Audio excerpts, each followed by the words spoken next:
present here for history class of 9th standard. Students, as you can see on the board, today I am going to start our next second chapter of history, Socialism in Europe and the Russian Revolution. And you know, there are many other subsection of the chapter. So today we will discuss only the first one topic. What is the age of social change? Okay. Students, you know our studies in our first chapter in French Revolution. What was the condition of Europe and especially for the France? Okay, बहुत तरह से changes आ रहे थे, nationalism बढ़ रहा था, रोज Democrat ये Republic की तरफ जा रहे थे. But see what was the condition in other parts. Not only in Europe, wanted a complete transformation in society. Means society में यूरोपियन जितने भी थे वो सभी ट्रांसफॉर्मेशन नहीं चाहते थे, यानी कि पूरी तरह से परिवर्तन नहीं चाहते थे. See, the responses vary from those who accept that some changes was necessary but wished for a gradual shift. ऐसे सेक्शन थे सोसाइटी में, यानी कि अलग अलग तरह के लोगों की सोच थी, अलग अलग तरह के चेंजेस लोग चाहते थे. बट ऐसे कुछ थे जो चाहते थे कि चेंजेस तो आए पर वो हो किस तरह की, ग्रेजुअली शिफ्ट हो, यानी कि वो सडनली या रैपिडली ना हो, इवन वो धीरे धीरे चेंजेस लाए जाए सोसाइटी में. And other hand some wanted to restructure society radically. लेकिन दूसरी तरफ कुछ ऐसे भी लोग थे जो सोसाइटी में किस तरह से चेंज चाहते थे, रेडिकली, दैट मीन्स पूरी तरह से परिवर्तन चाहते थे अपनी सोसाइटी में. We are discussing about the Europe. Okay, and see some were conservatives, others were liberal and radicals. वो कौन कौन सी सेक्शन या सोसाइटी में पीपल्स थे या ग्रुप था जो चेंजेस चाहते थे? So conservatives, liberals and radical.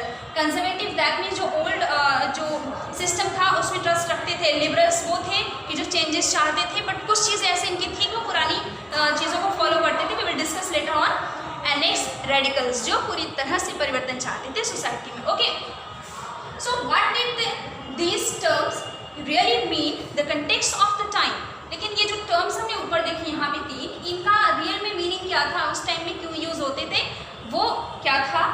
Now I'm going to start that point. See, first one, liberal. One of the group which looked to change society were liberals. ये पहला group था जो क्या चाहता था, सोसाइटी में चेंजेस चाहते थे. ओके, बट सी अब देखना कि किस किस तरह के चेंजेस चाहते थे. They wanted a nation which tolerated all religions. वो किस तरह के चाहते थे, जहाँ पे नेशन जो हो वो हर एक रिलीजन को क्या करे, टॉलरेट करे, उसको बढ़ावा दे, उसका सपोर्ट करे. और at this time European states usually discriminated in favour of one religion और अनदर रिलीजन्स. ओके स्टूडेंट्स, ये भी था यूरोप में इस समय कुछ ऐसे भी नेशंस थे जो क्या करते थे, पार्टिकुलर एक रिलीजन को वो इंकरेज करते थे, और कुछ ऐसे रिलीजन नेशन थे जो कई सारे रिलीजन को डिस्क्रिमिनेट किया करते थे. या तो पर्टिकुलर एक रिलीजन को डिस्क्रिमिनेट करते थे या कई सारे रिलीजन को डिस्क्रिमिनेट करते थे, और कुछ ऐसे थे कि पार्टिकुलर एक ही रिलीजन को फॉलो भी करते थे. See as example, Britain favour the Church of England. Okay, Austria that is also European country. So Austria and Spain favour the Catholic church. Means ये क्रिश्चियनिटी में ट्रस्ट कर रहे हैं लेकिन एक किस तरह के चर्च को बढ़ावा दे रहा है. इंग्लैंड जो है वो चर्च को भी बढ़ावा दे रहा है, एंड स्पेन और ऑस्ट्रिया भी कैथोलिक चर्च को बढ़ावा दे रहे हैं. And next one, liberals oppose the uncontrolled power of dynastic rulers. See, और लिबरल्स क्या चाहते हैं या किस तरह की सोच है इनकी कि जो डायनेस्टिक रूलर्स थे, जो वंशाक्रम चला रहा था, इस तरह के पावर्स के ये अगेंस्ट थे, उसको अपोज करते थे, मीन्स उसका विरोध करते थे. They wanted to safeguard the rights of individual against government. वो क्या चाहते थे, गवर्नमेंट के अगेंस्ट इंडिविजुअली, यानी कि हर व्यक्ति का क्या होना चाहिए, राइट्स होना चाहिए, और नेशन या राज्य उसको क्या करे, प्रोटेक्ट करे. They urged for a representatives elected parliamentary government and well trained, this will be trained students, trained judiciary. और उन्होंने क्या करा, किसके फेवर में आवाज़ उठाई, रिप्रेजेंटेटिव्स होने चाहिए सोसाइटी के, इलेक्टेड पार्लियामेंट्री गवर्नमेंट होनी चाहिए in place of the monarchy और ऑटोक्रेट्स, एंड जुडिशरी भी क्या होनी चाहिए, इंडिपेंडेंट होनी चाहिए, जो पहले मोनार्किकल फॉर्म पे थी. And however they were not democrats. See, इतना होने के बावजूद भी ये लिबरल्स डेमोक्रेट्स नहीं थे। Why? They did not believe in universal adult franchise, because वो यूनिवर्सल एडल्ट फ्रेंचाइज यानी कि सोसाइटी में हर सेक्शन, हर व्यक्ति को वोटिंग राइट को वो फेवर नहीं करते थे। So this was the reason we can't say they were democrats. Okay,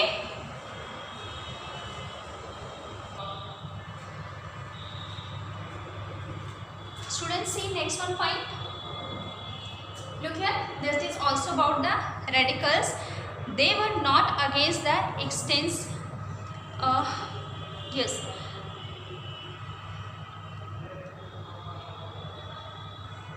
they also did not want the vote for women.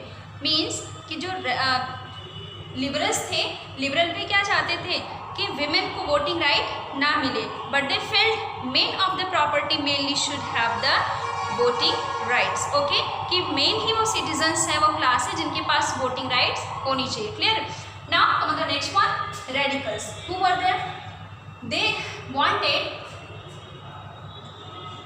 okay, that is they students, they wanted a nation in which government was based on the majority of a country's population. means वो ऐसी society या nation चाहते थे जहाँ पे जो government बने वो कंट्री की जो पॉपुलेशन है वहाँ की मेजॉरिटी बेस्ड होनी चाहिए।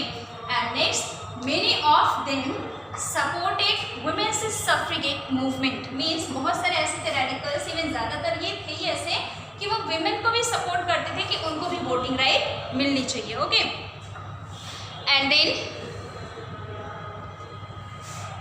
Unlike liberals they oppose the privilege of great land owners and factory owners. That is the factory owner, last word is okay. तो ये लिबरल्स के जस्ट अपोजिट थे। किस बात में अलग थे उनसे कि किसका अपोज करते थे? Privilege of great land owners and the factory honours. जो बड़े जमींदार थे या फैक्ट्री ऑनर्स थे, उनके पास जो प्रिविलेज था, जो स्पेशल राइट था जिसका यूज करते थे, इसको ये अपोज करते हैं radical class. Then they disliked concentration of property in the hands of a few. ये प्रॉपर्टी के फेवर में तो थे, लेकिन कुछ ही लोगों के हाथ में सारी प्रॉपर्टी रहे, इसका ये अपोज करते थे। Okay, they were not against the existence of the private property but dislike concentration of property in the hand of a few. Clear? Next point, conservatives.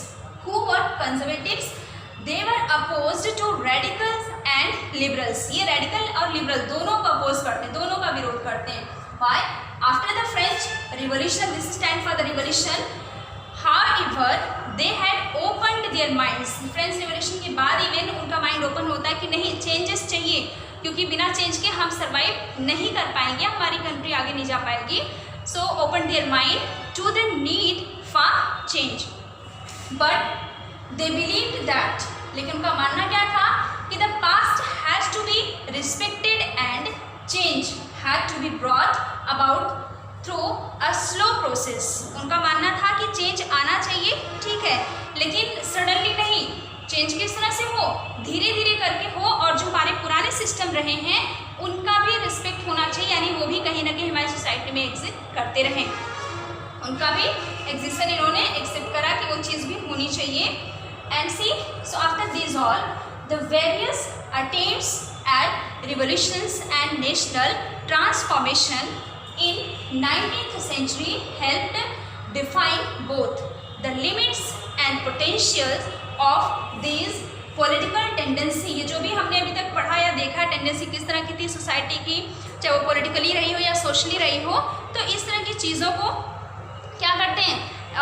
Define करते हैं, इसको क्लियर करते हैं। कौन सी चीज़ें? इन 19th सेंचुरी क्रांति एंड राष्ट्रीय जो चेंजेस थे, उनकी विभिन्न जो कोशिशें थी, जो लोग थे उनकी कोशिशें इन सभी राजनीतिक धाराओं की सीमा और संभावनाओं को क्या करते हैं? बिल्कुल क्लियर कर देते हैं। So students, you have to revise these all points from a book, don't forget it, and I hope these all be clear to you. Take care, have a nice day students, thank you.